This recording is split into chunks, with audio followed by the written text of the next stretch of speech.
Super, hvala lepa, Tina. Jaz vas tudi lepo pozdravljam. Ja, mi je žal, da takega predavanja ne moremo izvesti v živo, ker je seveda dinamika popolnoma drugačna, ampak nič ne dej, bomo probali pač iz tega narediti, kar se da. Jaz vas vabim seveda, da tudi na koncu, ne bom zdaj vso 1 uro pa pol jaz govorila, da kaj komentirate, vprašate, skratka se nadejam debate. Bo pa v bistvu današnje predavanje nekako sestavljeno iz 2 delov. Prvi del je bolj namenjen pač nekemu orisu konteksta, trenutne pač okoljske podnebne krize, kot zakaj. In potem drugi del, ki je bolj namenjen nizkoogljičnim rešitvam, skratka iz vidika našega ogljičnega odtisa, kaj lahko naredimo kot posamezniki z nekimi konkretnimi rešitvami, tako da ta drugi del je pa potem tisti, ta bolj inspirativen, če lahko tako rečem. Zdaj bom jaz delila svoj zaslon, ker imam PowerPoint predstavitev, takole. Evo, upam, da se vidi.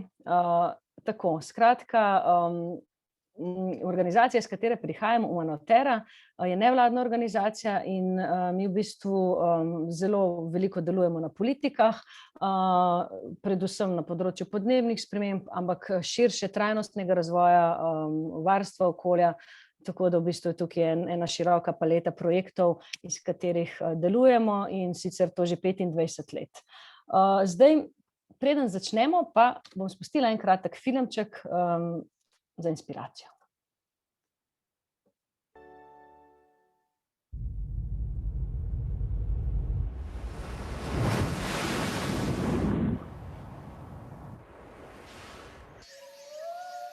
I see trees of green, red roses too. I see them bloom for me and you. And I think to myself, what a wonderful world.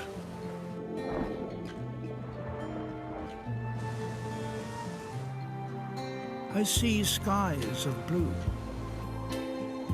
clouds of white, bright, blessed days, dark, sacred night. And I think to myself, what a wonderful world.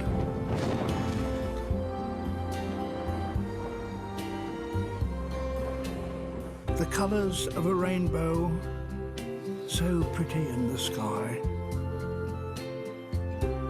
are also on the faces of people going by. I see friends shaking hands, saying, "How do you do?" They're really saying, "I love you." I hear babies cry. I watch them grow. They'll learn much more than I'll ever know. And I think to myself, what a wonderful world. Quite simply wonderful.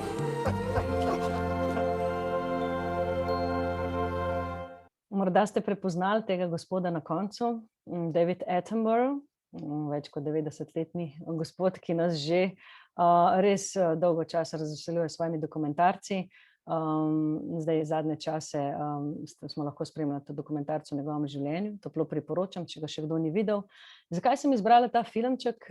Preprosto zato, ker tako lepo prikazuje res to našo široko paleto biotske raznovrstnosti življenja, ki se je ustvaril pač samo na tem enem in edinem planetu v našem osončju, skratka na našem planetu, na planetu Zemlja.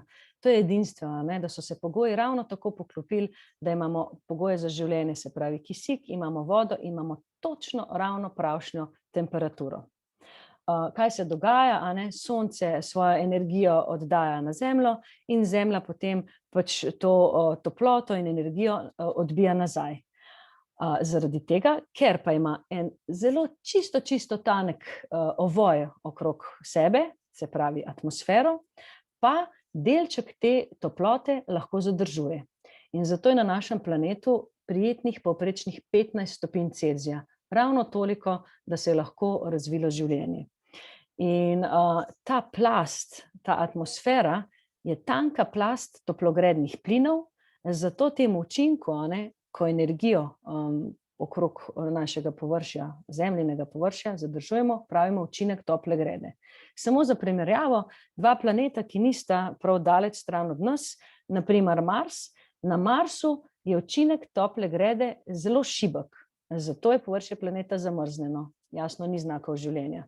Na drugi strani Venera ima zelo močen učinek tople grede in je površje več kot 400 stopinj Celzija, jasno tudi tam ni možno življenje. Zakaj to poudarjam? Zato, ker pač res ti pogoji, da se je življenje pri nas razvilo, so zelo specifični in zelo natančni. Lahko si predstavljamo približno pač to atmosfero kot tole folijo, Zemlja je solata, skratka, ravno zdaj smo na tem spomladi, da takole pokrijemo zato, da solata po noči ne zmrzne. In enako se dogaja na zemljinem površju, skratka atmosfera odigra vlogo tele folije. Kar pomeni, da je topla greda pravzaprav ključna za naše preživetje, za življenje na Zemlji. In to se je v bistvu skozi celotno človekovo zgodovino in pač skozi zgodovino naše civilizacije in še dlje, ves čas držalo v ravnovesju. Skratka, človek pravzaprav ni bil nek moteč faktor za naš planet in procesi so se v nekem vzdržnem okolju in razvoju odvijali naprej. No, zdaj pa, kaj se dogaja naprej od industrijske revolucije, se pravi nekje od leta 1880 dalje, ko smo v bistvu pač zaradi odkritja najprej pač stroja na parni pogon, reaktivnega motorja na reaktivni pogon, skratka avtomobili, letala, vse to, ves razvoj, ki pravzaprav temelji na fosilnih gorivih, se je začel z industrijsko revolucijo in nam je omogočil seveda, da smo si kakovost življenja izboljšali, da smo povečali možnost za pridobivanje hrane, pridobivanje energije, ampak vse to je pa zraslo na način, da smo v ozračje, mislim, da smo kurili fosilna goriva, se pravi nafto, premog in zemeljski plin. Se pravi, da zaradi tega v bistvu po industrijski revoluciji, z industrijsko revolucijo vedno več toplogrednih plinov spustimo v ozračje. Po drugi strani pa gozd, ki je pomemben ekosistem, ki pa srka ogljikov dioksid iz ozračja v procesu fotosinteze, na drugi strani se pa dogaja, da vedno več tega gozda izkrčujemo. Ves čas, ko se takole jaz zdaj pogovarjam z vami, vsako sekundo izgine za eno nogometno igrišče tropskega gozda. Vsako sekundo, predstavljajte si, sekundo na sekundo eno nogometno igrišče. In kaj se dogaja s tistim ravnovesjem, ki sem ga prej pokazala, po eni strani več toplogrednih plinov v ozračje, po drugi strani manj tistega, ki jih srka iz ozračja, jasno smo to ravnovesje porušili. In zaradi tega dodatnega okrepljenega učinka tople grede v podnebnem sistemu, se spreminja temperatura površja Zemlje. Predstavljajte si, da v bistvu ta gostota teh plinov je tako večja okrog planeta, da jasno ta toplota potem ne prodira ven nazaj v vesolje. Zdaj jasno zaradi tega, ker pač to toploto in energijo zadržujemo, si lahko predstavljate, da se je pa površje Zemlje od industrijske revolucije že nekaj povišalo. Zdaj bi vas vprašala na tem mestu, za koliko mislite, da se je povišalo, mogoče, če sam malo pri sebi pomislite, koliko bi to bilo. Temperatura se je povprečno na površju Zemlje dvignila za 1 stopinjo Celzija. Verjetno se vam to ne zdi veliko, si mislite, saj 1 stopinje pravzaprav niti ne prepoznam razlike. Za podnebni sistem, za katerega sem prej omenila, da je zelo, zelo, zelo natančen, pa 1 stopinja pomeni že zelo veliko. Pa poglejmo, kaj pomeni ta 1 stopinja. To pomeni, da jasno se ni na vsakem koncu sveta ravno za 1 stopinjo povišal, da se ni v vsakem dnevu, da je vsak dan toplejši od prejšnjega dneva, ampak to pomeni, da se je v tem času, od leta 1880, da so se vse države, tukaj vidite, 200 držav nanizanih, Pravzaprav so vse tukaj oranžne ali rdeče. To se pravi, nobena ni ostala na istem, ampak so se vse za 1 ali celo 2, nekje celo več kot 2 stopinji segrele. In kakšne so posledice? Ena izmed ključnih posledic je taljenje morskega ledu, kopnih ledenih pokrovov. Tukaj je slika arktičnega ledu, torej kape našega planeta. Zakaj je arktični led še posebej pomemben? Predstavljajte si, da je to ena ogromna bela ploskev, ki je na vrhu našega planeta.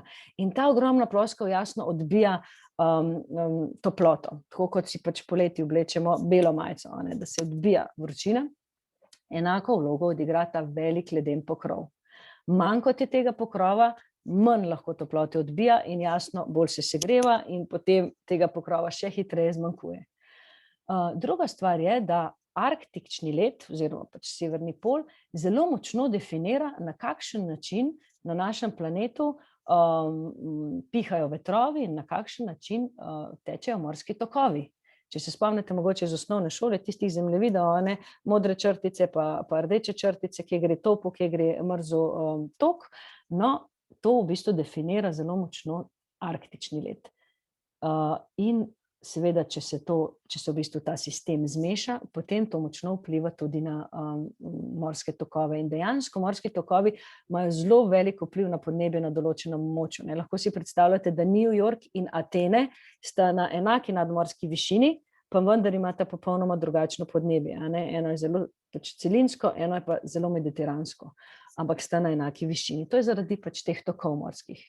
In ne nazadnje jasno, če se led topi, to pomeni tudi dvigovanje morske gladine, to pomeni tudi zmanjšanje življenjskega prostora za živa bitja, ki so na tistem ledu. Tako da vsi ti pozivi določenih organizacij rešimo arktični led so zelo smiselni, zato ker definira to v bistvu podnebje celega planeta. In kaj je še ta 1 stopinja naredila? V tem času smo stopili v 6. množično izumrtje vrst.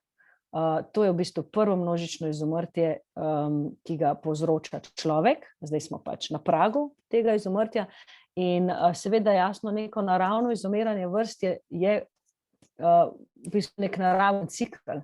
To pa smo tudi tako potisnili iz ravnovesja, da gre tudi do 10.000-krat hitreje. In jasno, če ni zdravih ekosistemov, tudi ni življenja na našem planetu. Dvig morske gladine, nekaj tega sem že omenila, ampak zakaj je to tako velik problem?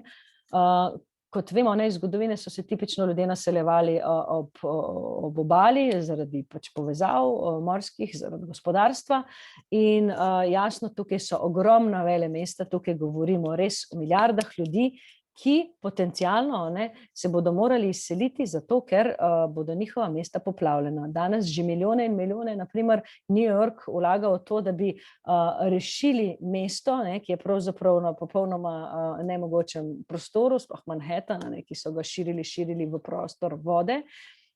In čeprav znanstveniki zelo močno pravijo, da najbolj smiselno bi bilo denar vložiti v to, da bi celoten Manhattan preselili višje gor. Za nekatere pa v bistvu dviganje morske gladine pomeni še precej več. Tole je slika Maldivov, enega izmed več otoških državic, ki so zelo nizke. Maldivi, nekaterim ste morda že bili tam, poznate v Indijskem oceanu, zelo popularna turistična destinacija, ampak njihov Triglav, se pravi njihova najvišja točka je samo 2,4 metre. In znanstveniki napovedujejo, če bomo v tem tempu nadaljevali, torej nadaljevali z enakim tempom prispevanja toplogrednih plinov in podnebnih sprememb, če se nič ne bo spremenilo, lahko do konca stoletja že pričakujemo 2,5 metra ali več dviga morske gladine. Kaj to pomeni za prebivalce Maldivov, za Maldive? Ni več. To pomeni, da dejansko ljudje s tem ne da samo izgubijo svojo državo, izgubijo korenine, izgubijo tradicijo, popolnoma v bistvu ni tako, da se lahko samo preselijo v en drug konec svoje države. In zato so še posebej te majhne države, kot so Maldivi, Tuvalu, Kiribati, Maršalovi otoki, vsi ti so seveda življenjsko zainteresirani, da na političnem prostoru se pač podnebna prizadevanja precej povišajo. Zato tukaj pač na tem mestu je pomembno omeniti, da že danes je več milijonov ljudi razseljenih zaradi okoljskih in podnebnih dejavnikov in v prihodnje se projekcije kažejo, da bodo v bistvu okoljski podnebni begunci glavna skupina beguncev po svetu in do 2050 Svetovna banka napoveduje 150 milijonov takih ljudi. Jasno, če ti ne moreš pridelovati hrane zaradi nenehnih suš ali poplav, se moraš preseliti. Če nimaš pitne vode, se moraš preseliti. Če ti celo ne mara, izgubiš celo državo, se moraš preseliti. Tako da to je kontekst, v katerega stopamo. Potem je tukaj naslednja točka zakisljevanja oceanov. Kaj se dogaja, če se segrevajo oceani, se s tem spreminja njihov pH, se pravi kislost.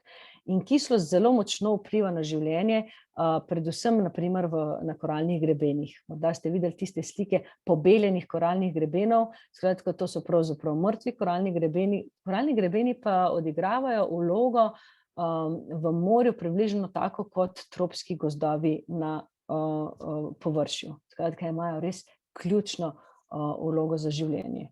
In ker se pH spreminja, se pač lupinarji izgubljajo v bistvu svoje lupine, ravno zaradi tega.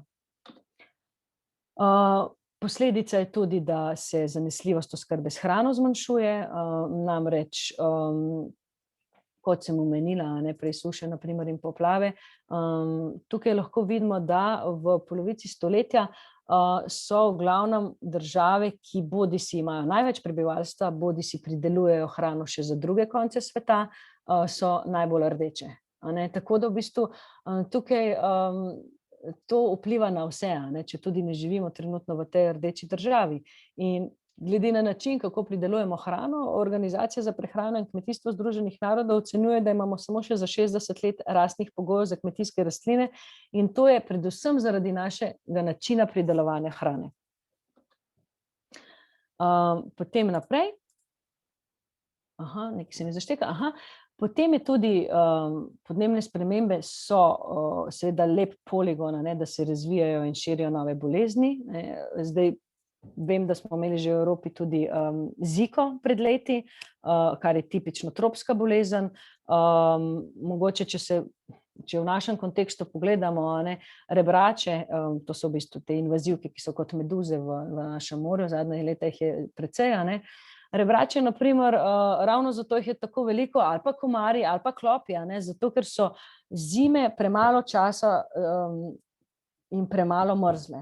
In zato v bistvu pride do tega, da se cikel njihovega razmnoževanja poveča in potem jasno seveda s tem pridejo tudi bolezni. Da ne govorim o določenih boleznih, ki se bodo vedno više in više pomikale, kot naprimer malarija, ki je zdaj tipično tropska bolezen. Zdaj, če se iz globalnega pomaknem proti Evropi, v Evropi se podnebne spremembe kažejo predvsem kot pogostejši in močnejši ekstremni vremenski dogodki, se pravi suše, poplave, močni vetrovi, gozdni požari, tega je vedno več in pa vedno bolj pogosti so. Zdaj pa kaj pa Slovenija? Slovenija si morda mislite, da je malo bolj na varni strani, da je pač bolj izvzeta, je zelena konec koncev, 60% Slovenije je gozd.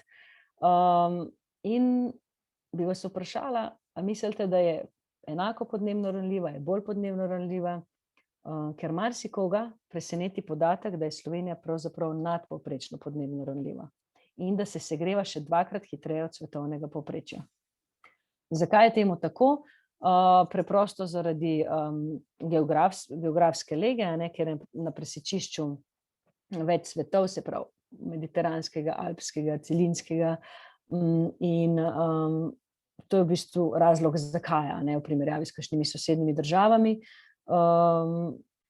In to pomeni, da pač Slovenija ne samo kot razvita država, ki je najbolj prispevala k takšnemu stanju, kot ga imamo danes, je tudi pač življenjsko zato zainteresirana, ker bodo posledice podnebnih sprememb vedno bolj intenzivne, zaradi tega, ker smo nadpovprečno podnebno ranljivi. Tudi v Sloveniji vidimo vedno več naslovov, vedno več novic in vedno več jasno tudi denarja, za saniranje posledic podnebnih sprememb. Predvsem so tukaj škode po poplavah in po sušah. Tukaj govorimo o milijonskih in 100 milijonskih zneskih, kar pa je morda za koga bolj presenetljivo, skratka to, kar se ne zgodi čez noč, je pa izginjanje Triglavskega ledenika, skratka tistega ledenika pod severno steno, edinega morda omembe vrednega ledenika pri nas, ki ga danes praktično ni več. Zakaj so ledeniki pomembni? Ledeniki so naravni zadrževalniki vode, kar pomeni, da pozimi shranjujejo sneg in vodo spustijo lepo počasi spomladi, ravno takrat, ko za življenje narava najbolj potrebuje to vodo. V Sloveniji seveda je ledenik relativno majhen, ampak kaj pomeni en ledenik, na primer pod Himalajo, za milijarde prebivalcev spodaj, ki so odvisne od ledenika in od vode, ki prihaja. In za nas, kaj pomeni tak ledenik, bomo pa zdaj videli v nadaljevanju, je pa tudi vitalnega pomena. Na hitro bom šla čez tole zanimivo publikacijo, če koga zanima, kaj več, priporočamo branje. Naša agencija za okolje je naredila oceno podnebnih sprememb v Sloveniji do konca tega stoletja, in sicer glede na 3 scenarije, če naredimo to, kar veleva znanost, če ne naredimo nič ali pa nekaj vmes. In v Monoteri smo pripravili razstavo na vroči strani Alp, ki govori o tem, kako bo izgledala Slovenija konec stoletja, če bomo nadaljevali s takim tempom, kot ga imamo danes. Kaj se bo dogajalo? Kaj pravi Arso? Poletja bodo čedalje bolj vroča.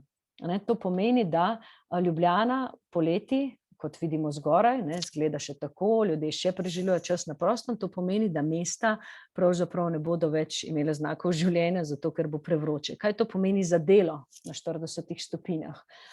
Vročina je dejansko eden izmed ključnih dejavnikov smrti v, bom rekla, zahodnoevropskih državah. Pred leti, ko je bil tisti vročinski val 2003, govorimo o več tisoč smrtih ravno zaradi vročinskega vala. Kaj konkretno pomeni za Slovenijo? To pomeni, da imamo vročinski val pravzaprav skoraj 2,5 meseca skupaj. To se temperatura nad 30 stopinj in po noči ne pade pod določeno mejo, da bi se pač tudi naš organizem lahko spočil. Kaj še pomeni? Suše bodo močnejše in nalivi bodo obilnejši. To pomeni, da so daljša ta obdobja, ko nimamo padavin, potem kar naenkrat pridejo te padavine zelo močne. Ampak jasno, ker je zemlja tako izsušena, te padavine enostavno gredo naprej. Zemlja jih ne more zadržati. Tukaj vidimo primer Lipice, ki pravzaprav postane puščava, in to je eden izmed takih scenarijev, ki se lahko zgodi glede na projekcije v Sloveniji. Kaj se bo dogajalo s snegom? Snega, to si verjetno lahko dobro predstavljate, v nižinah skoraj da ne bo več. V Sloveniji imamo kar nekaj nizko ležečih smučišč, eden izmed njih je na primer na Pohorju, kjer imajo že danes težave z zagotavljanjem snega po zimi in si pomagajo še nekako z umetnim zasneževanjem, seveda v prihodnosti tudi to ne bo mogoče, ker tudi za to rabiš posebne pogoje. Ampak sneg, sam sneg po zimi ima še tudi drugo funkcijo. Tukaj govorimo jasno o problemu turizma, o problemu dejavnosti, gospodarske dejavnosti. Če ni snega, se poveča nevarnost zimskih poplav. Namreč projekcije kažejo, da bo po zimi več padavin, vendarle pa bodo te v obliki dežja in ne snega. In tipično se bo to bolj dogajalo v vzhodni Sloveniji, tukaj je primer Ptuja. To se pravi, če nimamo naravnega zadrževalnika vode, kar je sneg, in če poleg tega še kot padavine obilne ne pade sneg po zimi, ampak dež, potem enostavno je to prevelika količina vode, da bi šla lahko naprej. In Ptuj je eno izmed teh vzhodnoslovenskih mest, ki je seveda v tem smislu ogroženo seveda tudi premoženje ljudi. Kaj se bo dogajalo z našimi gozdovi? Jasno, rastline ne morejo tako hitro se prilagoditi, ne morejo tako hitro iti na mogoče višje ležeča območja, kar pomeni, da lahko pričakujemo druge vrste.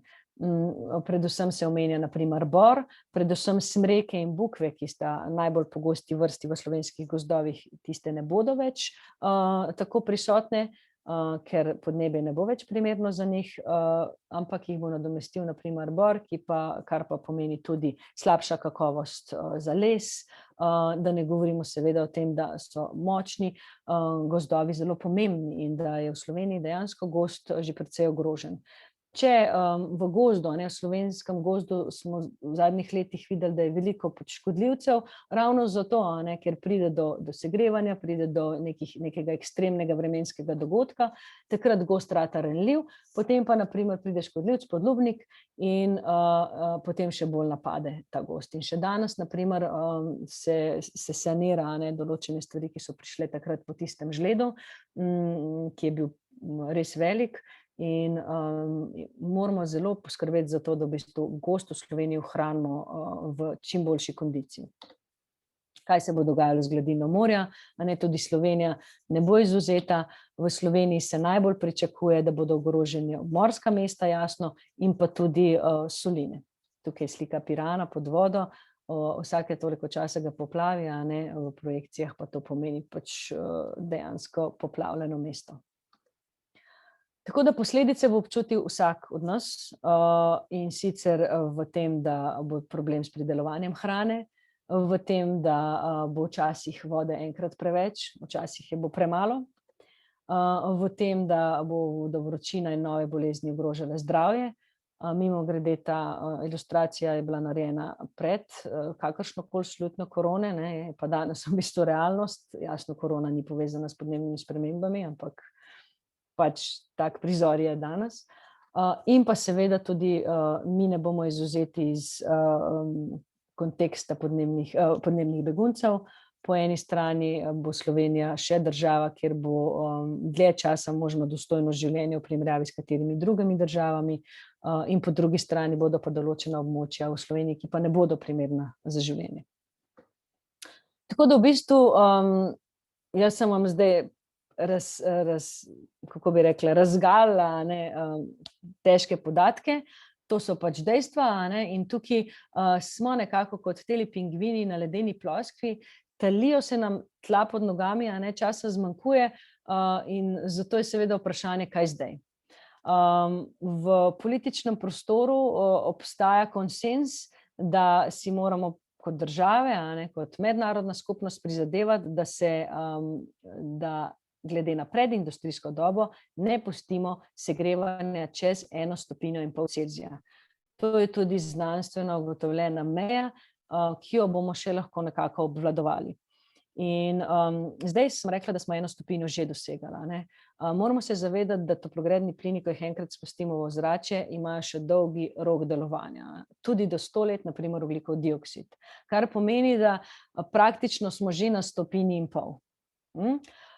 In ta led, po katerem hodimo, je danes zelo, zelo tanek, in to, kar so države dale na mizo, danes nas vodi v svet, ki bo toplejši za 3,5 stopinje.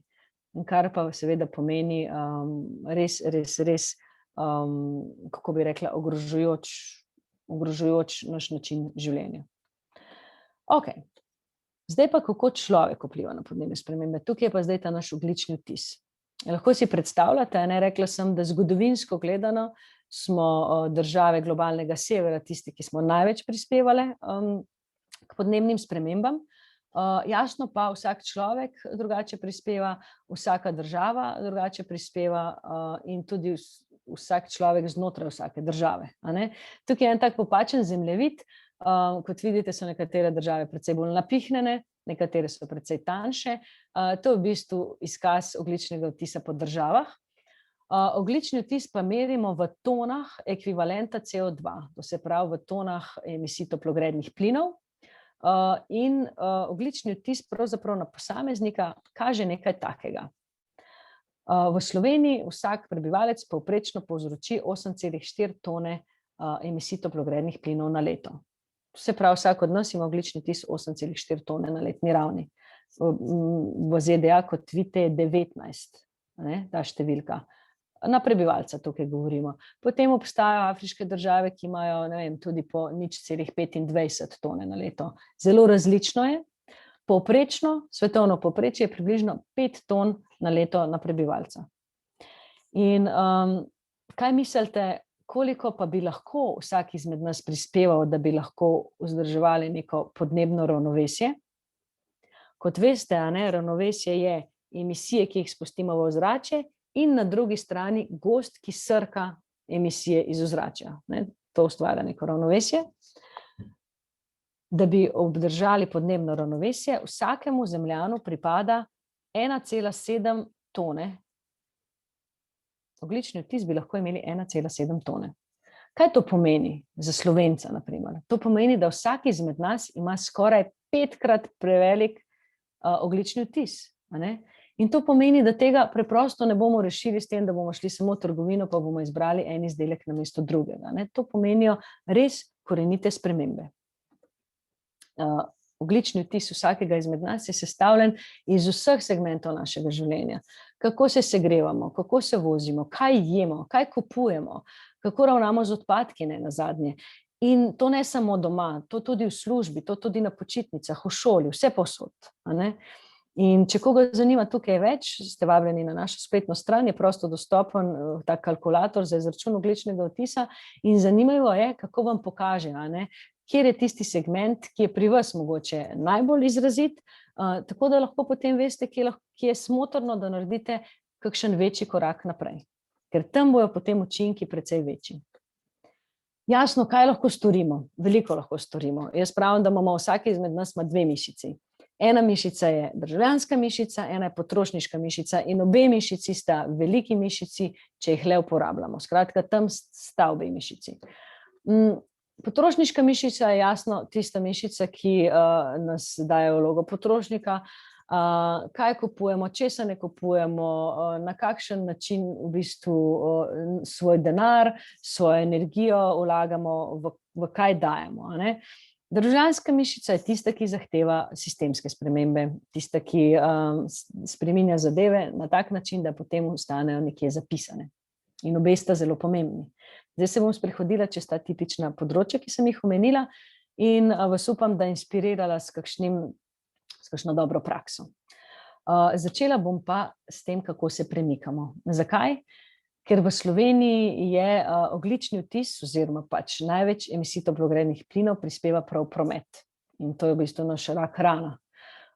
Jasno, vemo, da najnižji ogljični odtis je, če se premikamo peš, če se vozimo s kolesom, rolerji, rolko, če uporabljamo potem javni potniški promet, ne nazadnje, če se že moramo voziti z avtomobilom, da si delimo ta prevoz in jasno, da se čim bolj izogibamo letalskemu prevozu. To so neki te osnovni postulati. Zdaj, zakaj je tukaj še posebej izpostavljen letalski prevoz? Moramo se zavedati, da na primer en let Ljubljana-New York-Ljubljana je 1,9 tone na potnika. Se spomnite, koliko sem rekla, da bi imel vsak izmed nas lahko na letni ravni? 1,7 tone. In kar pomeni, da smo, če gremo enkrat v New York pa nazaj, smo že mi cel letni budžet z vsem, kar lahko imamo, za podnebno ravnovesje izkoristili. Skratka, letalski prevoz je res tako velik faktor. Zato je izogibanje letalskemu prevozu res ukrep številka 1. Jasno, zdaj v času korone smo to nalogo verjetno vsi zelo dobro opravili. Slišim pa, da ljudje hodijo za vikend v šoping v New York. Take stvari so jasno iz podnebnega in okoljskega vidika niso okej, ne pomeni pa, da nikoli nikamor več ne moramo iti. Skratka, ne smemo tega jemati črno-belo v smislu, da je najbolj potem, da smo samo še doma. Jasno ne, ampak drastično pa zmanjšati letalski prevoz, to pa ja. In ko gremo nekaj dlje časa, ostanemo na destinaciji. V Sloveniji sicer, zakaj zdaj tukaj lahko obe mišici uporabimo, jasno, jaz lahko se premikam s kolesom, lahko uporabim prevoz ali BlaBlaCar in si delim prevoz, če moram kam iti. Kam lahko tudi pridem sicer z vlakom ali avtobusom, ampak tukaj v bistvu moramo zelo močno našo državljansko mišico vklopiti zato, da od države zahtevamo, da naj nam že zrihta približno ali pa normalno delujoč in dostopen, in cenovno tudi dostopen, in dovolj frekventen in udoben javni potniški prevoz, kot in ga imajo praktično vse sosednje države. Ne moremo pričakovati od ljudi, da bodo šli z vlakom, naprimer iz Ljubljane v Koper za 3 ure pa pol v eno smer, a ne? In potem s prstom kazati na posameznika. Zato je tukaj državljanska mišica še kako pomembna. Ker pa vemo, da po podatkih je ogljični odtis od posameznika najbolj tisti v kratkih razdaljah, pa vemo, da lahko tudi sami mnogokrat zamenjamo avto za kolo ali za kaj tretjega. Tako da tukaj je pač en velik miks državljanske in potrošniške mišice. Lepi projekti obstajajo po Sloveniji, naprimer Bici vlak in peš bus, tisti, ki imate otroke v šolah, ste se morda že srečali z njim, to deluje kot avtobus ali vlak, s tem, da ljudje pešačijo ali se vozijo s kolesi, otroci pešačijo ali se vozijo s kolesi, in po točno določenih nekih mestih jih potem pobirajo pač neki koordinatorji in potem grejo skupaj v gosjem redu otroci peš ali s kolesom v šolo. To zelo močno v bistvu definira te njihove navade tudi za kasneje. Predvsem pa, verjetno poznate, kako se vsako jutro nabije en kup avtomobilov pred šolo in močno onesnažujejo zrak lastnim otrokom, zraven pa seveda že navade, da je pravzaprav za vsakih 500 metrov potrebno z avtomobilom se ustvarjajo v mladih. Tako da to so res lepi projekti Bici vlak in peš bus in tudi izjemno uspešni. Lahko date pobudo tudi na vašo šolo, naprimer, da kaj takega naredijo. Druga pomembna točka je, kaj jemo. Hrana je jasno ena najpomembnejših stvari v našem življenju.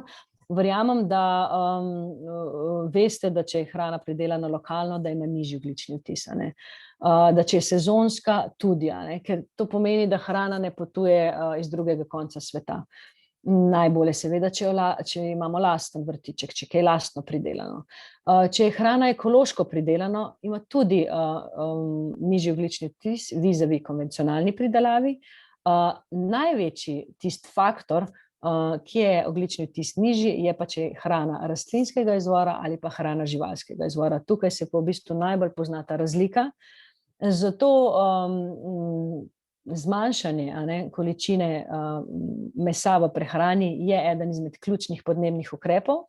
V Sloveniji je pa Nacionalni inštitut za javno zdravje pravzaprav povedal tudi, da iz zdravstvenega vidika v Sloveniji pojemo kar 5-krat preveč rdečega mesa, kar pomeni, da je to smiseln ukrep tako iz podnebnega, okoljskega in pa tudi zdravstvenega vidika. Tako da te lepi projekti, ki so po svetu zelo pogosti, naprimer tudi spet v šoli kot Meatless Monday, se pravi brezmesni ponedeljek, so zanimivi, nekatere šole pri nas ga že imajo. Potem jasno tudi v lastnem gospodinjstvu, da zmanjšujemo porabo mesa, je ukrep, ki je na mestu. Zdaj, tukaj v bistvu v Sloveniji, ki smo veliki mesojedci in pa tudi veliko pojemo mlečnih izdelkov, skratka hrana živalskega izvora je visoko, ampak ni bilo vedno tako. In tako da težko govorimo, da je to ravno tradicija, je pa tudi čas, da pač tradicijo, če že malo napišemo na novo, zato ker je to stvar tako okolja, podnebja in pa tudi zdravja. Tako da tukaj se mi zdi to pomembno poudariti. Lep projekt, ki poteka po že več kot 150 šolah, vrtcih, dijaških domovih, so ekovrtički, kjer se mladi učijo, kako sami pridelajo neki na ekološki način, s prsti rijejo po zemlji, marsikdo niti ne ve, kako se pridela krompir, od kje pride solata, in to so taki lepi učni poligoni za mlade. Pozorni smo tudi pa na alternative na trgu. Danes zmanjševati količino hrane rastlinskega izvora je lažje kot kadarkoli prej, tako da tukaj se pojavlja ves čas neke pač nove tudi inovacije, tako da spodbujam, da smo pozorni na to, da poskrbimo, da zmanjšamo to količino. Zakaj? Zakaj tukaj toliko močno poudarjam? Prej, ko sem razlagala o tem, da se tropski gozd tako močno krči, za vsako sekundo eno nogometno igrišče. Glavni in največji razlog, zakaj se to dogaja, je zato, ker se krčijo površine za gojenje krme za živino. Skratka, živinoreja je glavni vzrok, zakaj se tako močno krči tropski gozd. Drugi vzrok, ki pa pospešeno raste, je pa za pridobivanje palmovega olja. Marsikdo seveda misli, da palmovega olja pa že ne je. Bi bili presenečeni, da je v veliki večini predelanih izdelkov, ki jih lahko kupimo v trgovini, palmovo olje, saj doda tisto maznost. Naprimer, v Nutelli, da je tako mazna, je to zaradi palmovega olja. Tudi v kozmetiki ga je ogromno, zato spet, da so kreme mazne in pa jasno za biogoriva. Tukaj se pa v glavnem tropski gozd v jugovzhodni Aziji seka, spet zato, da se pridobi površine. Drugo, kar je pri živinoreji problem, je pa tudi metan. Metan je tudi toplogredni plin in je še skoraj 30-krat močnejši toplogredni plin kot ogljikov dioksid. In pri prežvekovanju krave sproščajo metan. Zato želela sem reči, zakaj je iz okoljskega in podnebnega vidika to tako velik problem. Pri hrani je pa tudi preprečevanje odpadne hrane ključen faktor. V Sloveniji, naprimer, kot vidite, 68 kg zavržene hrane na prebivalca ustvarimo in ne boste verjeli, več kot polovica od tega je dejansko iz naslova gospodinjstev. Ne iz naslova šol, doma starejših občanov, ampak iz naslova gospodinjstev. In eden izmed ključnih ukrepov je, zelo enostaven, da gremo v trgovino z nakupovalnim listkom. Zdaj, jasno, zavržena hrana je problem sam po sebi, ker ne samo pač, da tista hrana ni pojedena, to hrano smo mogli tudi pridelati in spet tukaj govorimo o površinah, govorimo o toplogrednih plinih. Potem je področje električne in toplotne energije. Tukaj je ključni postulat, da te energije porabimo čim manj. In tukaj imamo še ogromno rezerv. Kako zmanjšati porabo? Do manjših stvari, kot so izklapljanje naprav iz stand-by po noči, ker naprave tudi porabljajo energijo po noči, če jih ne izklopimo popolnoma iz štekarjev, do tega, da izoliramo svoj dom, do tega, da naprimer namestimo na okna tiste pence. To so vse ukrepi za zmanjšanje rabe energije. Potem seveda so učinkovita raba energije, da so naše naprave čim bolj učinkovite, te A+++. Mimogrede, ravno kar se je zdaj spremenila ta nalepka in bo A+++ postal B, tako da bo A dejansko še prost, kar sili proizvajalce, da bodo delali še bolj učinkovite naprave. In ne nazadnje, da energijo, ki jo pa že porabimo, pa da prihaja iz obnovljivih virov energije, predvsem iz sonca. Sonce je velik potencial v Sloveniji. Potrošnja, tukaj je jasno vprašanje, kakšne izdelke kupujemo. Ali so to izdelki iz druge roke morda, ali so narejeni iz odpadnih materialov, ali so narejeni na pravičen način, na okoljsko tudi pravičen način, skratka z nekimi okoljskimi znaki, ali so lokalni izdelani, ali imajo čim manj embalaže, ali so te izdelki taki, da so modularni in jih lahko potem popravimo. Tukaj je nekaj lepih primerov na slikcah. Tale, ko govorimo o modularnosti, vidite mobilni telefon, to je en primer Fairphone se imenuje, skratka pravični telefon, ki je modularen. In če se nam tukaj dejansko pokvari baterija, jo lahko zamenjamo. Če se samo poči ekran, ga lahko zamenjamo. Skratka, ni treba celega telefona zamenjati. Imamo potem, naprimer, desno zgoraj slikca enega centra ponovne uporabe. Po Sloveniji jih je že več kot 10 in tukaj lahko kupimo stvari iz druge roke. To so od iger do gospodinjskih pripomočkov, do pohištva, do oblek, do knjig, do športnih rekvizitov. Lahko pa tudi, če kdaj česa mi ne uporabljamo več, nesemo v center ponovne uporabe in bodo potem pač nekdo drug vdahnil novo življenje temu izdelku. Na sredini je primer brez embalažnega avtomata Bert, to se pravi, pridemo s svojo embalažo in si natočimo naprimer čistilo, na tržnici ljubljanski je to. Potem imamo second hand trgovine, se pravi trgovine z druge roke z oblačili, vedno več jih je v Ljubljani, po Sloveniji. Tukaj spodaj tale slikca je slikca palmovega olja, oziroma pač palm, iz katerih potem delajo palmovo olje, o tem sem že govorila. Levo spodaj je pa slikca izdelkov, naprimer tukaj primer Smetomet, ki delajo iz odpadnih materialov uporabne izdelke. Tukaj je naprimer ena taka torba, ki je narejena iz cerade. Tako da tukaj v bistvu je res domišljija v najboljšem smislu prišla do izraza, samo zato, da čim manj novih izdelkov potrebujemo kupovati. Zakaj? Ker v vsakem izdelku so skrite emisije toplogrednih plinov, je skrita voda, so skriti naravni viri. Lahko si predstavljate, na primer, da za eno kratko majčko porabimo 2700 litrov vode. V življenjskem ciklu ene kratke majice je 2700 litrov vode. V kavbojkah 11600 litrov. Lahko si samo seštejemo, koliko vode imamo na sebi. In ko kupimo majčko za 5 evrov, vemo, da smo kupili majčko, ki je bila pridelana na nepravičen način, z izkoriščanjem delovne sile. To je žal dejstvo. Vemo, da smo kupili zraven še 2700 litrov vode.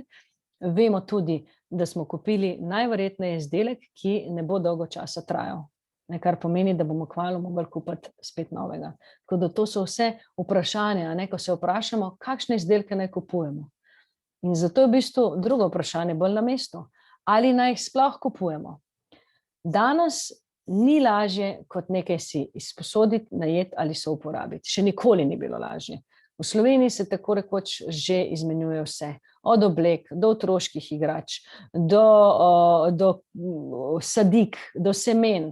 Ne nazadnje gremo lahko v knjižnico reči. Tukaj je en primer iz Ljubljane. Ne vem, če poznate, ampak to je knjižnica, v kateri si lahko izposodite vse, razen knjig. Na primer, rabite bor mašino za nekaj zašrafati, pa si greste sposoditi, ne da bi zdaj mogli novo kupovati. Greste mogoče kempirati, si vzamete šotor iz knjižnice reči. Se odločite, da bi začeli rolati, pa ne veste, če vam bo všeč. Si sposodite rolerje, šele potem ocenite. Skratka, knjižnice reči se sedaj tudi odpirajo po drugih krajih po Sloveniji, na katerih so se že, in to je res lep primer souporabe. Jasno, kolesa, avtomobili, to se tudi že po mnogo slovenskih mestih souporablja. S potrošnjo so pa močno povezani tudi odpadki in tukaj je princip isti kot pri energiji. Najboljši so tisti odpadki, ki ne nastanejo.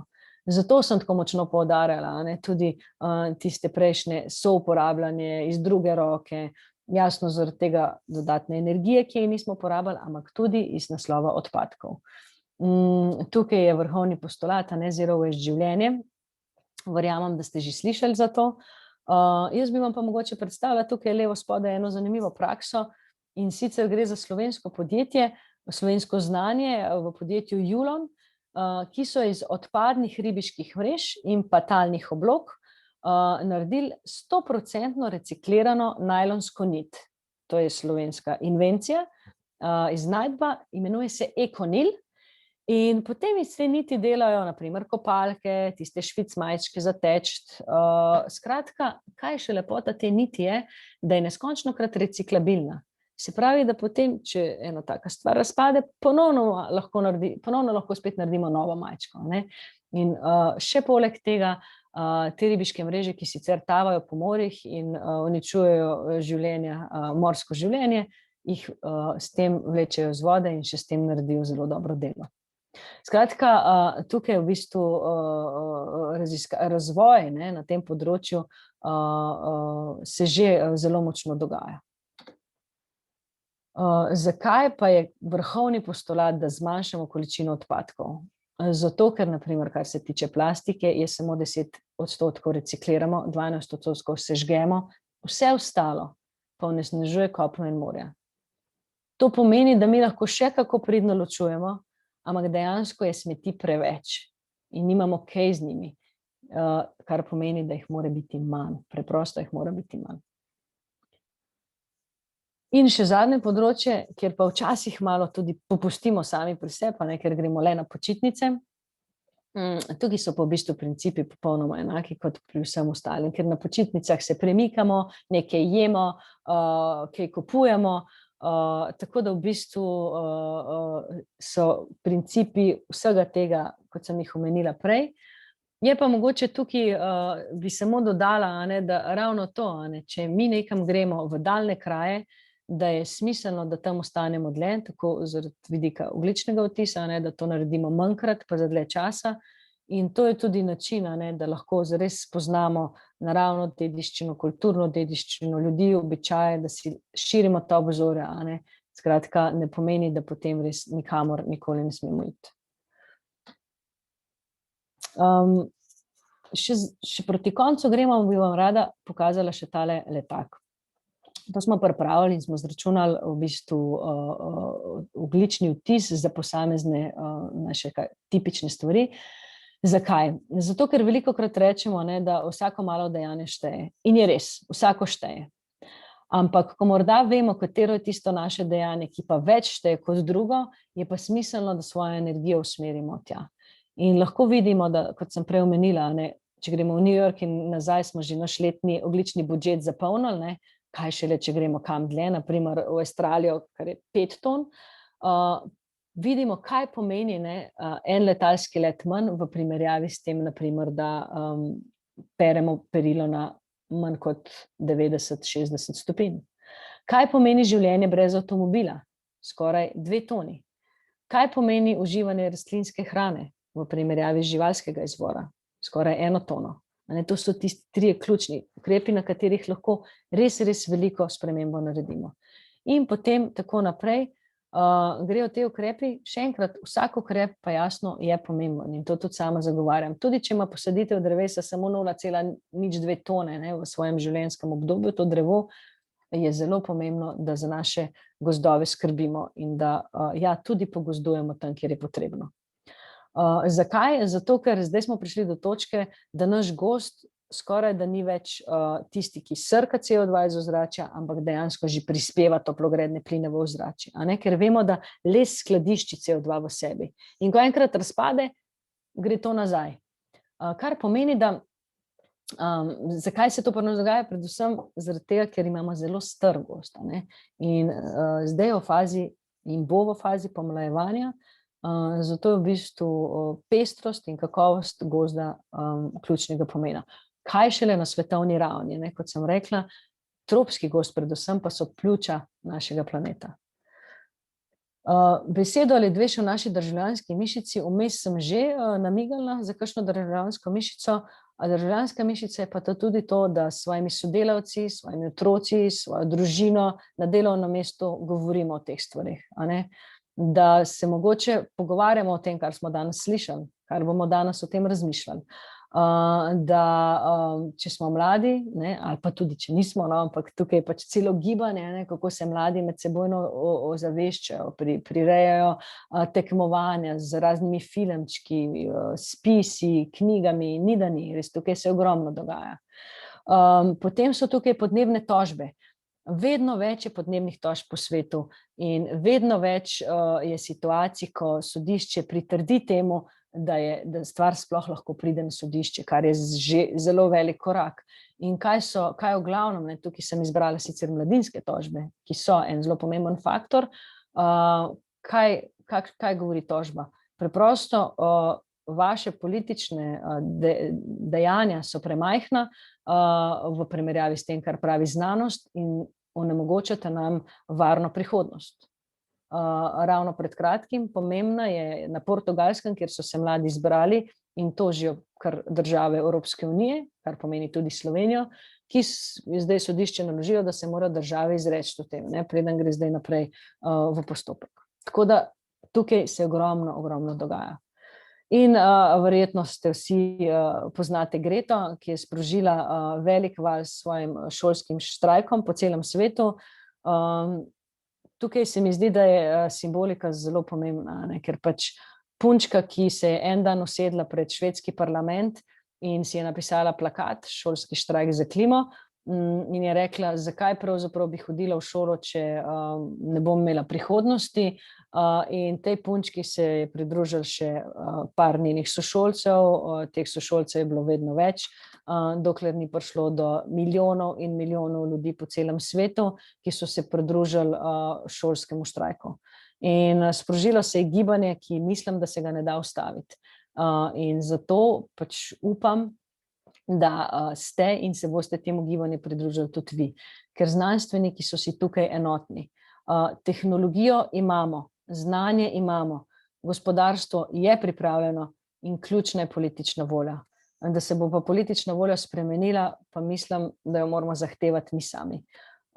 Tako da v bistvu bi zaključila s tem sloganom, ne, da lahko se narediš majhnega, lahko pa tudi sodeluješ v velikem podvigu in to je ta podvig, da ukrepimo naši obe mišici, smo podnebni zagovorniki in zmanjšujemo svoj ogljični odtis. Zdaj pa sem jaz prišla do konca, ampak bom spustila, preden odpremo razpravo, enominutni filmček, ki je en tak, NASA ga je naredila, tako da je v bistvu direktni posnetek iz vesolja in vas povabim, da v tej 1 minuti malo vdahnete to, kar sem vam povedala in prisluhnete dihanju našega planeta.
Tako, jaz sem s tem zaključila. Bi pa za konec rekla apropo tega našega lepega planeta, da ko govorimo o podnebni akciji, okoljski akciji, da ne rešujemo našega planeta, ne. Velikokrat slišimo slogan reši naš planet ali pa pomagaj planetu, v resnici rešujemo življenje na planetu oziroma rešujemo lastno rit, a ne. Zemlja kot taka si bo pomogla in nas za življenje ne potrebuje, mi pa zemljo potrebujemo.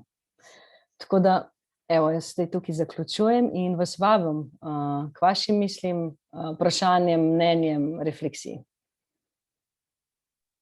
Hvala, Gaja. Se bo kdo pogumil pa še kaj vprašal? Ja, mene zanima. Krdej. Aha, lahko tudi prej, ker izvoljno.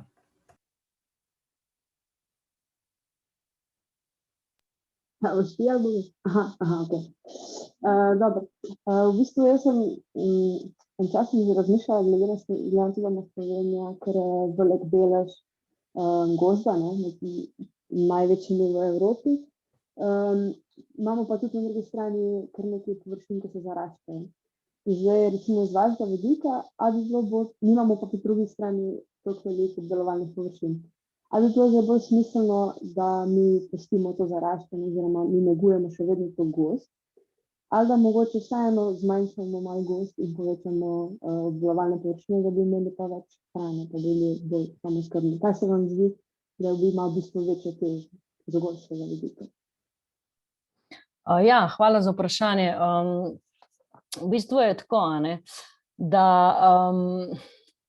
kmetijske površine v Sloveniji, obdelovalne površine, dajmo tako reči, ker kmetijske površine so tudi določene, ki niso obdelovane, imajo pri nas status, bi jih bilo lahko v Sloveniji več. Mi, na primer, nedolgo nazaj, par let nazaj, smo na prvovrstno kmetijsko zemljišče postavili podjetje, skratka industrijski obrat, in s tem zmanjšati kmetijsko površino. Ne moramo se zavedati, da kmetijske površine na prebivalca v Sloveniji so najnižje v Evropi Za primerjavo smo pa v vrhu v Evropi po tem, koliko imamo shopping centrov na prebivalce kvadrature, kar govori dejansko o prioritetah naše države.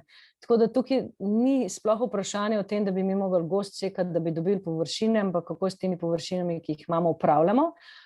Gozda pa pravzaprav ne. Gozda sekati, gozd rabimo, ravno o tem, kar sem govorila, srka, omogoča nam ravnovesje in naše kmetijske površine pa moramo predvsem v večji meri tudi usmeriti v pridelavo rastlinske hrane. Namreč samooskrbe v Sloveniji brez tega ne bo mogoče povišati, ne? In tukaj je v bistvu treba nekako kompleksno to zgodbo pogledati, no? Tako da jaz upam, da sem vsaj približno odgovorila na vprašanje.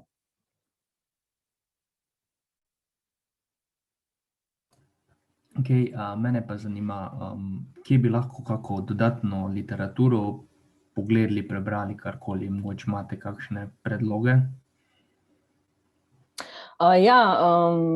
Eno je, lahko greste tudi na našo spletno stran humanotera.org in imamo tam zbrane kar nekaj linkov, referenc za naprej. Sicer so pa zanimive knjige, ne, naprimer od Naomi Klein, ta podnebna zadnja, do Monbiot, odličen kolumnist britanskega Guardiana in tudi njegove knjige so zanimive. Ne vem, če ga poznate, George Monbiot. Potem lahko, v bistvu bi vam lahko kar cel spisek poslala, če vas kaj zanima, mi lahko date vaš mail, pa vam pošljem tako malo nekega dodatnega branja. Bom kar v chat napišem. Ok, super, kar meni napišite, pa vam bom poslala. Pa tudi jaz, meni pošljaš, pa bom vsem poslala, ker vidim, da se je še tudi ena gospa je prosila, no, da bi poslali. Da lahko tako naredimo, pa celi skupini, ki ste bili prisotni. Prav. Če vam je prav. Vidim pa, da zdaj Jana Javornik drži roko. Najprej dober večer, Gaja, iskrena hvala za tole mind-blowing prezentacijo. V 16 mesecih, kar sem delala v slovenskem policy okolju, nisem bila deležna enega takega dobrega predavanja. In bi si želela, da bi lahko recimo tudi v okviru tega načrta za okrevanje in tako naprej Humanotera in vsi ostali na tem polju dobili bistveno bolj aktiven glas pri pripravi načrta. Zdaj pa se pravičujem, da še vedno downloadam, ker je bil res tak information overload, ne? Ampak predvsem me zanima, kako bi lahko v slovenskem kontekstu začeli nekoliko bolj odkrito, pa rečemo zunaj tega vašega streama, ne? Govoriti o migrantskih, podnebnih migracijah. Namreč, ko smo na MIZŠ-ju začeli pripravljati naš paket za načrt za okrevanje in sem začela to omenjati, se mi je zdelo, da je bil to neke vrste eksotičen pojav za občinstvo, ki bi moralo to najbolj razumeti, ne?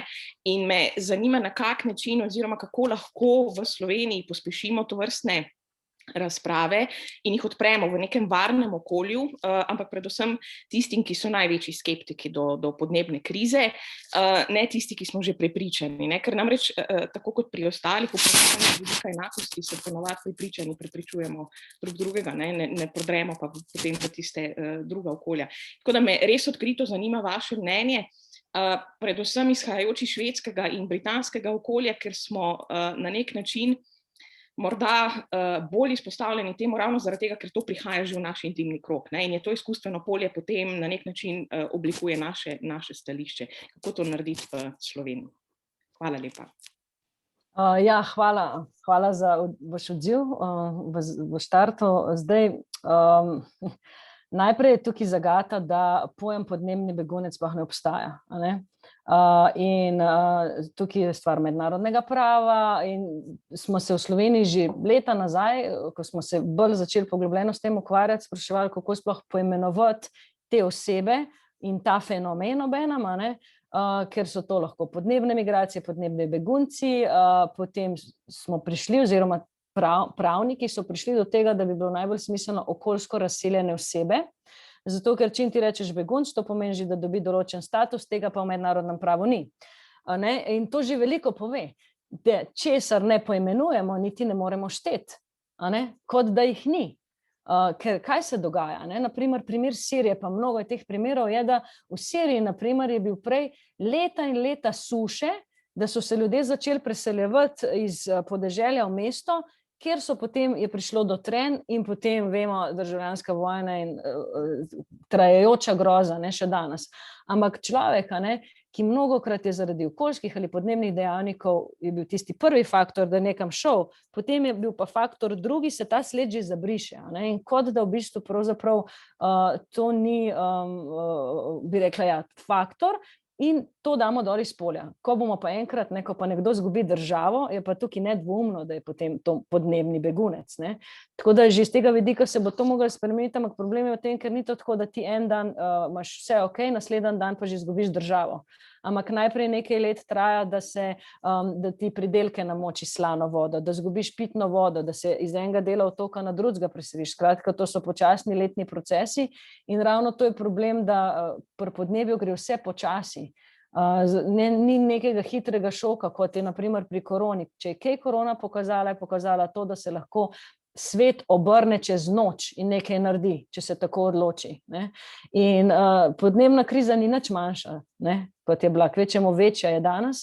In mislim, da če kaj moramo potegniti iz tega, je to, da se lahko obrnemo iz danes na jutri. Zdaj pa konkretno, kar se tiče pa podnebnih migracij, je pa tukaj problem v tem, da se celotna tista mednarodna skupnost, ki bi najbolj mogla poskrbeti za ljudi, ki so se primorani razseliti, se zelo močno obrača v desno, zelo močno v bistvu že samega pravic beguncem, že če prihajajo iz vojnih območij in vidimo, kakšne zgodbe se dogajajo do tega, da je bila ženska deležna posilstva in da to ni noben faktor, da smo prišli v bistvu do stopnje, da ne samo, da so to isti ljudje, ki zanikajo podnebne spremembe, še zanikajo kakršnokoli pravico do dostojnega življenja kot življenja begunca.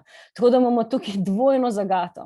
Mi smo pred leti naredili eno delavnico za uradnike iz Ministrstva za zunanje zadeve, ki delajo direktno z migranti, in moram povedati, da izkušnja je bila bridka v tem smislu. Ja, zdaj so razumejo, da je tudi to kontekst, da podnebje je lahko ta faktor, ki vpliva, da se mora človek preseliti. Ampak takoj pride ta defenzivni mehanizem. Ja, ampak kaj, če bo potem nekdo izkoristil, da je podnebni begunc, pa v bistvu ni. Skratka, ta način, kako ti gledaš na človeka, da ves čas hoče nekaj izkoristiti, v bistvu pa, da ne vidiš, da pravzaprav vsak bi rad ostal točno tam, kjer je, ker ima tam svojo socialno mrežo in življenje, že to je zgrešeno. Tako da jaz mislim, da to, da ostanemo delno v svojem mehurčku, je v smislu, da širimo polje, da je podnebje tudi faktor pri migracijah in da začnemo te dve zgodbi povezovati, je eden izmed možnih začetkov, zato ker so ljudje, ki bolj razumejo migracije, pa ljudje, ki bolj razumejo podnebne spremembe, pa še te povezave niso naredili, tako da nas ta korak še čaka in moramo tudi v našem mehurčku več o tem govoriti. Predvsem pa je zdaj že toliko dokazov in to so tako zelo uradne študije, da jaz tukaj se nikoli ne držim nazaj in povem vse številke, ki so potrebne, in to je faktor.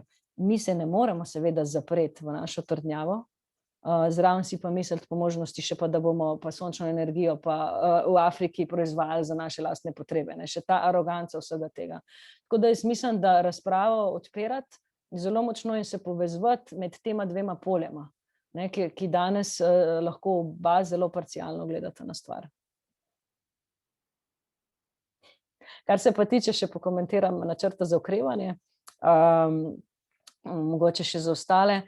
Evropska komisija je pripravila en sveženj za okrevanje gospodarstva po pandemiji in je tukaj zelo lepo navedla, da mora vsaj 37% sredstev iti za reševanje podnebne in okoljske krize. In zdaj države pripravljajo te programe, v kaj bomo pač investirali ta denar, in eno investirali, eno si ga sposodili, in Slovenija je ravno pač zdaj je prišel ven Green Recovery Tracker, ki kaže na to, koliko odstotkov gre pa pri nas za to, in pri Sloveniji gre približno 5%. Jasno se je dokument tudi do zdaj v tajnosti odvijal in dokler pač ni prišlo do lika v enem mediju, ampak kaj hočem povedati je pa to, da ta ta najboljša razvojna sredstva, ki bi jih lahko zdaj usmerili točno tja, kamor itak moramo iti, zaradi tega, ker nam znanost tako pravi. Ne zato, ker to pravijo ljudje, nevladne organizacije ali bilo kdo, ampak znanost, ne, je to lahko velika zamujena priložnost. In zato se mi zdi, da je tukaj ta aktivno-državljanska mišica vsakega od nas še kako pomembna. To je denar, ki nam pripada za našo prihodnost. In ga moramo tako kot tudi videti. To ni darilo od nikogar.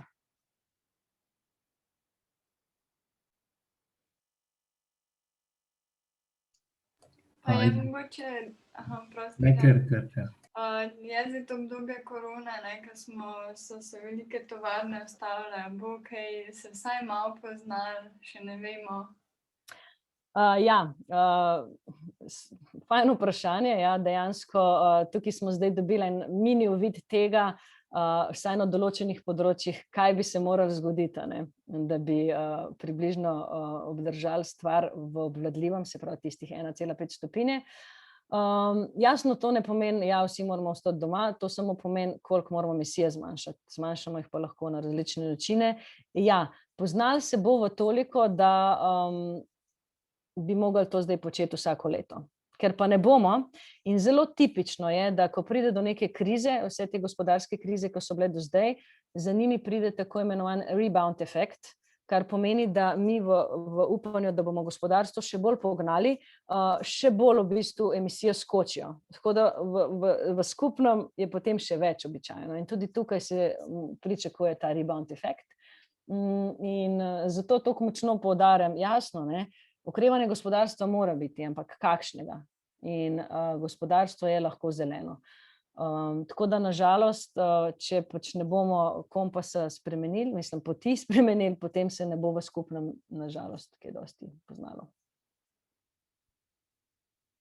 Kaj pa menite o razvoju tehnologij, torej lahko tehnologija reši določene probleme, ne vem, recimo električni avtomobili, solarni paneli, vetrna energija.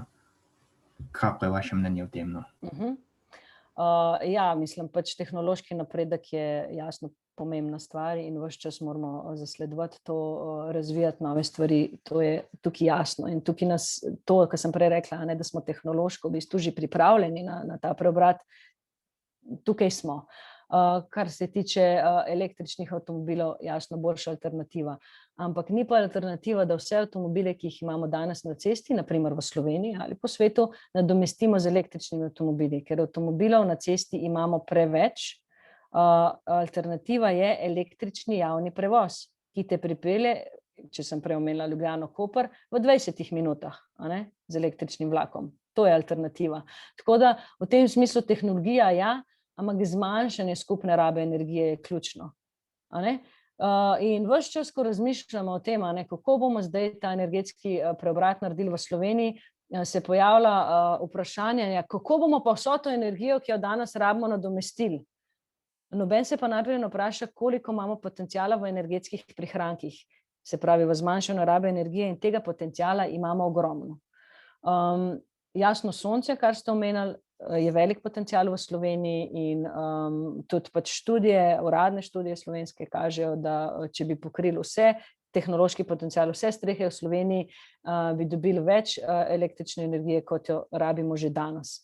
Tako da, kar se pa tiče še tehnologije kot take, nasplošno tiste, ki je pa še ne poznamo, staviti na to, da nas bo tehnologija rešila čez 10 let, do takrat pa damo noge v luft. To pa ne bo šlo, zato ker je preprosto takrat predaleč. Danes moramo s tem, kar znamo in vemo, narediti prave korake. Dostikrat se reče, sej potem bomo pa naredili, nič nam ni treba, pa bojo pa itak izumili, da bomo CO2 posrkali iz ozračja z neko tehnologijo, ki bo tudi finančno dostopna. V bistvu pa pozabljamo, da mi že imamo zelo dobro učinkovito tehnologijo, ki srka CO2 iz ozračja. To je naš gozd. Pa ga sekamo.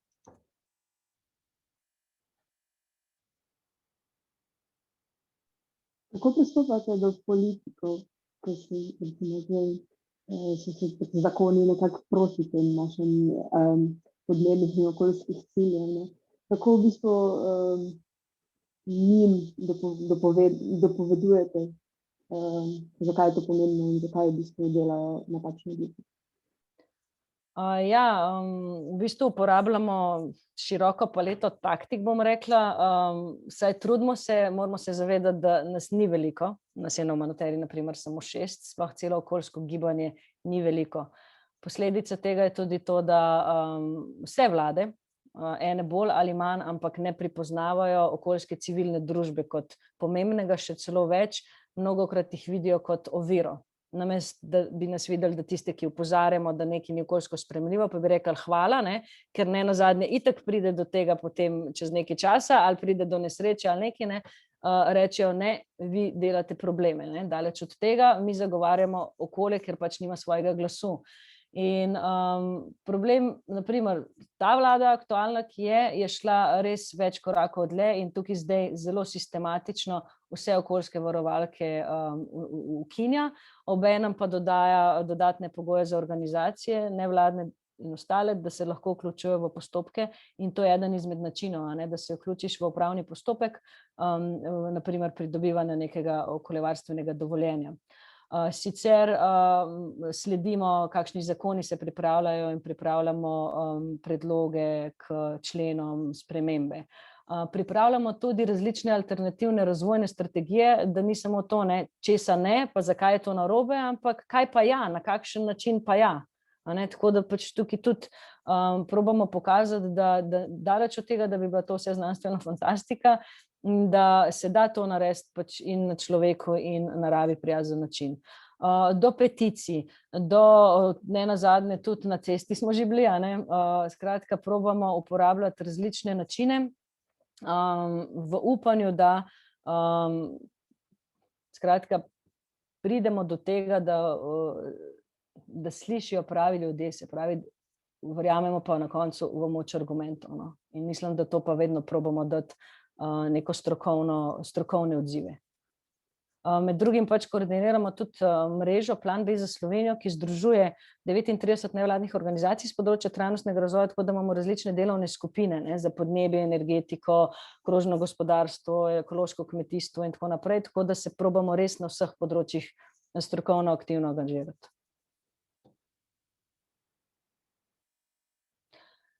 Se mi zdi te sistemske spremembe, da vse vem, da sem že večkrat poudarila, ampak če mi vsakokrat podvržemo neki vsakokratni odločitvi neke vlade, pa stvari niso zapisane, potem bomo ves čas stopicali na mesto ali bomo pa ves čas mogli braniti pravice.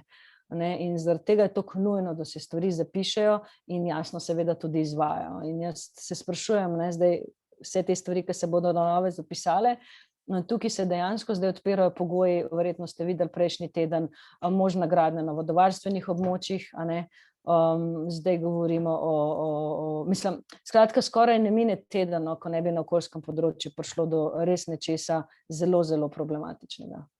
Vse v luči tega, da bomo čim bolj brez varovalk in čim hitreje lahko vse pozidali brez kakršnekoli refleksije, da naprimer, kakšne so posledice podnebnih sprememb, kje je smiselno kaj kam dati, in kaj je nenazadnje tisto, kar je skupno dobro, pač kaj so naravni viri, brez katerih pač ne moramo preživeti.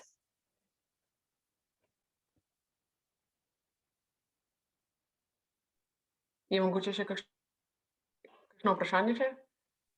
Ja, jaz imam še eno vprašanje. Jaz bi pa vprašala, v bistvu, kakšno je vaše mnenje glede konvencionalnega in ekološkega kmetijstva? A vam je smiselno, da se čim večji del kmetijstva preusmeri v ekološko rejo, pridelavo, če bo to koristilo k zmanjševanju ogljičnega odtisa? Ker jaz sem bila ziher, da je to neka rešitev, ampak sem zadnje cajte naletela tudi na neke raziskave, ko kažejo, recimo ena italijanska raziskava je kazala, da ekološki sistem reje goveda recimo proizvede več toplogrednih plinov kot pa konvencionalni, in pa še ena angleška raziskava je bila tudi kar precej negativno nastrojena proti ekološkemu kmetijstvu, tako da zdaj me zanima, kakšno je vaše mnenje glede tega? Ja, kot jaz pač poznam, je relativno visok konsenz, da je ekološko kmetijstvo, govorim strokovni, da je ekološko kmetijstvo ima nižji ogljični odtis kot konvencionalno kmetijstvo.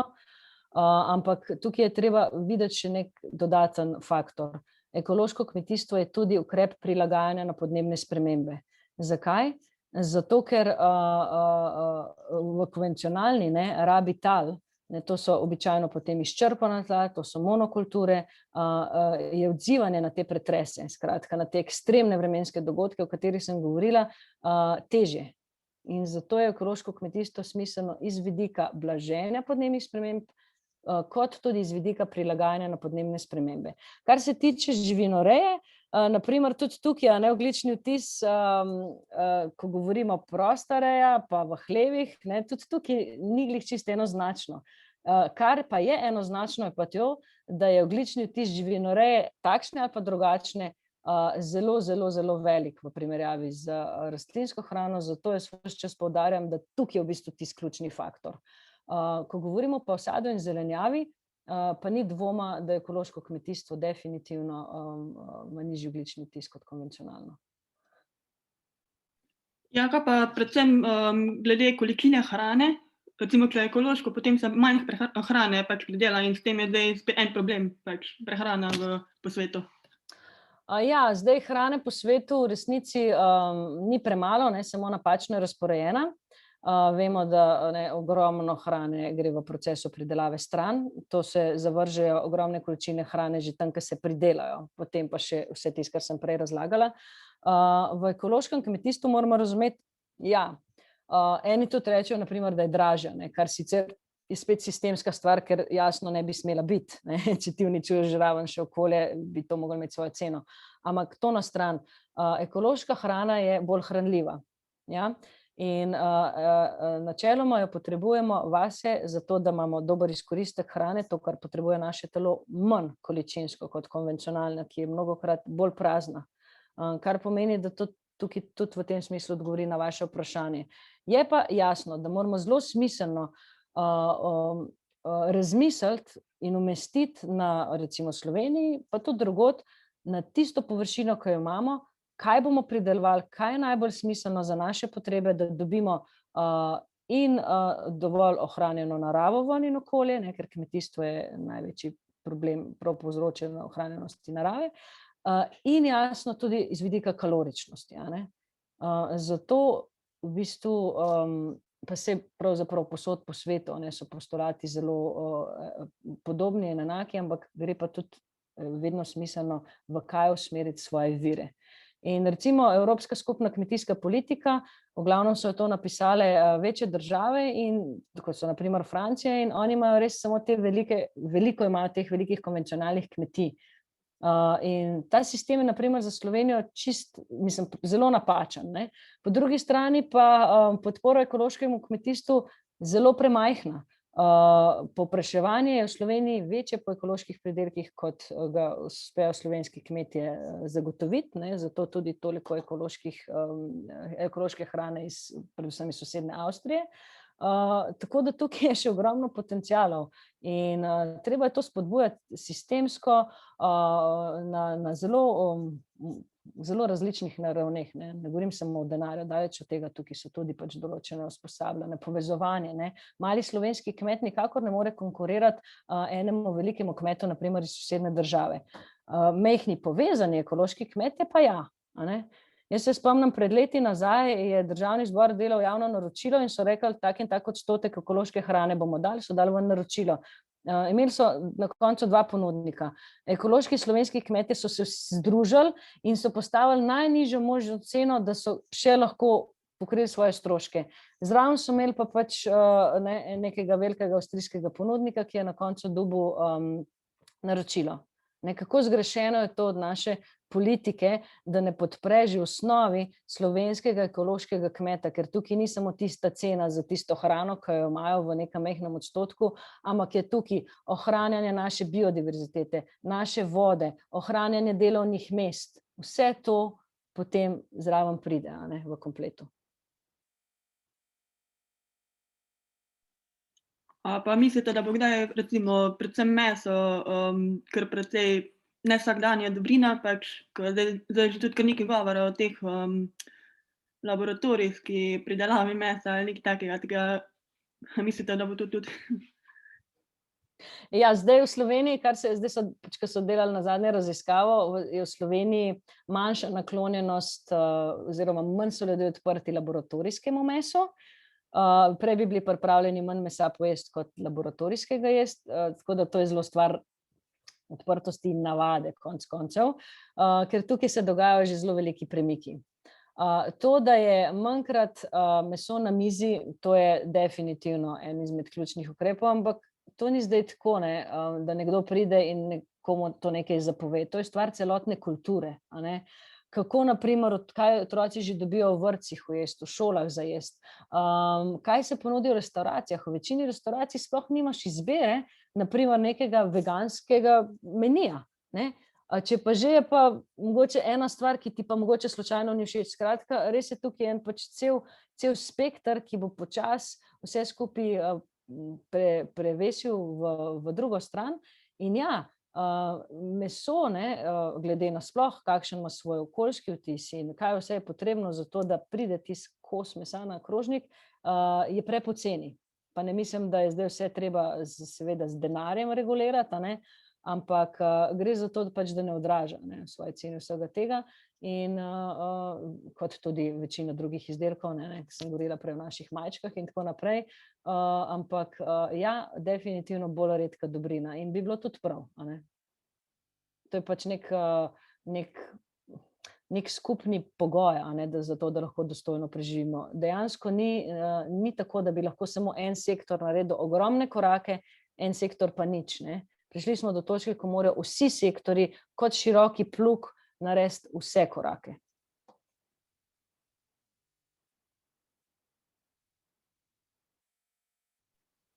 Še kakšno vprašanje?